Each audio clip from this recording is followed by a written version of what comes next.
Հրազդանի հետ իմ կապը հետաքրքիր անցյալ է ունեցել, ամեն շաբաթ վերջի 3 տարում ես մի օր անցկացրել եմ այստեղ եւ հիմնականում արդյունաբերական պրոյեկտների վրա եմ եղել։ Այստեղ է ծնվել մեր այն ծրագրերը, որ Հայաստանին պետք է վերաարդյունաբերականացում։ Այստեղ եմ ես հասկացել,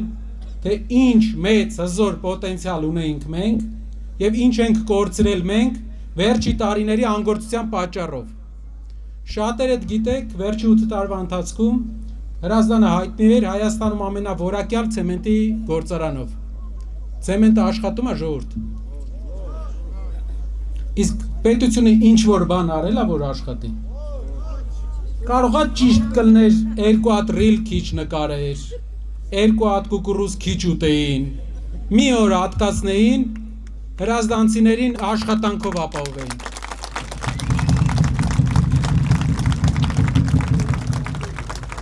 Հեշտ է, բյուջե հարկեր են տալի բիզնեսմենները, բերում ես մի երկու հատ ռեմոնտ ես անում, վերջում էլ ասում է Ժողովուրդ ջան, տեսեք ես ռեմոնտ արեցի, պետական պարտքով, բյուջեի փողով։ Երբ է երևում, որ դու զբաղվում ես քո երկրի հարցերով, երբ որ Հայաստանի ամենամեծ հիմնարկներից մեկը կողքը ուղղակի անկազմակերպության պատճառով կանգնեց, այսքան տարի հետո, ամենաբարդ շրջանը Հայաստանի անցնելուց հետո, մենք Պարսկաստանից ենք ցեմենտ բերում։ Դու գիտեք, որ Կոտայքի մարզը Հայաստանի միակ մարզերից է, որ 8 տարվա ընթացքում անգամ մի քիչ աղքատությունը չի իջել։ Բարձրացել է։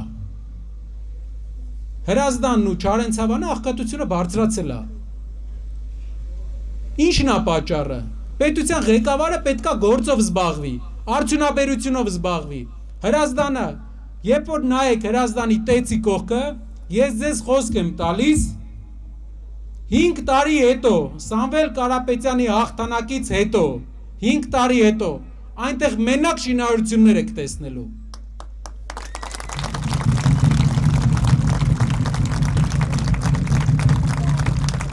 Ցուրտ է, ստեղ ասեմ, ձմեռները ահավոր ցուրտ է, որ ձմեռները գալիս էինք աշխատանքի, ասում էի մարդ, էսի ցուրտ տեղ է, բայց տեսնում էի, որ ժողովուրդը գիշեր ցերեկ աշխատում է, 2 սմենով աշխատում էր։ Ու մենք մի ամսվա ընթացքում վերջապես կբացենք Հայաստանում վերջի տարիների ամենամեծ ներդրում Հրազդանի մետալուրգիական գործարանը, որը հենց կոչելու են Հրազդանի մետալուրգիական գործարան, որը չնայած կառավարության բոլոր խնդիրներին ամեն օր մեր դեմ սարկած, մենք միջև վերջ պահեցինք ու աշխատավարձերը պահեցինք։ Մարդկանց նշանակալի մասին աշխատավարձը պահեցինք։ Ցեմենտի գործանը փակում էր, մենք կողքը մետալուրգիական ենք կառուցում։ Տեցը ուզում են փակեն, մենք կողքը նոր տեց ենք կառուցում։ Բայց այն ինչ հիմա ենք անում, փոքր բան է, այն ինչ կարա անի ամբողջ պետությունը, ամբողջ պետական ռեսուրսներով մենք կարանք անենք։ Արդյունաբերականացումը, գործարանների կառուցումը Հայաստանի ապագան է։ Հրազդանը Հայաստանի կենտրոնն է, էներգետիկ առումով, լոգիստիկ առումով, բոլոր առումներով, ձև չունի Հրազդանը չզարգանա։ Աշխատող ժողովուրդ եք, գիշեր ցերեկ, պետքա կառուցենք։ Ուրիշ տեղեր որ լինում եմ, ասում են պատմեք ինչ եք արել։ Կարծում եմ Հրազդանում երևի մի 5-6 արտադրություն ենք հիմնել, գոնե հրազդանցիները գիտեն, որ այդ փեշակին տիրապետում ենք։ Աշխատատեղ ստեղծելու փեշակին տիրապետում ենք։ Նաև երկրորդ բանն եմ ուզում ասեմ։ Ինչ բարքեր են տիրելու Հայաստանում վաղը։ Առաջինը թայֆայականություն չի լինելու։ Եթե մարդը Հրազդանում լավ է աշխատում, եթե մարդը Հրազդանում ուրիշ քաղաքական ուժի ներկայացուցիչ է, բայց տեսնում ենք փողոցները լավ են, լավ է իր գործը անում, այդ մարդու հետ մենք պետքա ճանապարհ գնանք։ Կուսակցությունը կապ չունի, կապ ունի մարդու որակը։ Համաձայն եք։ Դուք հասկացաք ինչ եմ ասում։ Շատ մարդկանց մոտ նաև բանը, նոր բան են մտածել, ասում է Սամվել Կարապետյանը ամենամեծ կապիտալի տեր, հայկական ամենամեծ ընկերության ղեկավարը, ասում է եկել է, որ ոչ թե ինքը կրի, այլ ուրիշին տա, լսել եք էդի, ժողովուրդ, հիմա ձեզ ոնց որ եկեք համեմատենք, եթե ինքը Սամվել Կարապետյանին չի համարում իր մրցակից, ինչու է Սամվել Կարապետյանը մինչև հիմա կալանքի տակ, ինչու են մենակ մեզ բռնում, վախից, ումից է վախենում,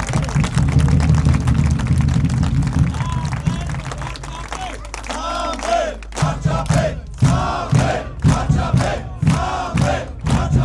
բոլոր ընդդիմադիր ուժերը հայտարարել են, որ իրենք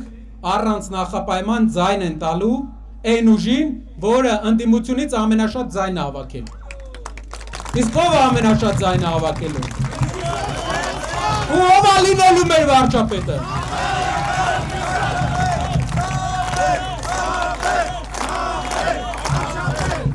Շնորհակալ եմ Հրազդանցիներ ջան, խոսքս տված հիշեցնում եմ, մի անգամ էլ եմ հիշեցնում, Աստված առաջ, մեր առաջնորդ Սամվել Կարապետյանի երկի կառավարումը վերցնելուց հետո, դուք կտեսնեք Տեցի կողքերի ինչ է սկսվելու, դուք կտեսնեք ինչ շինարարություն է սկսվելու, ու ինչ երկիր ենք ունենալու։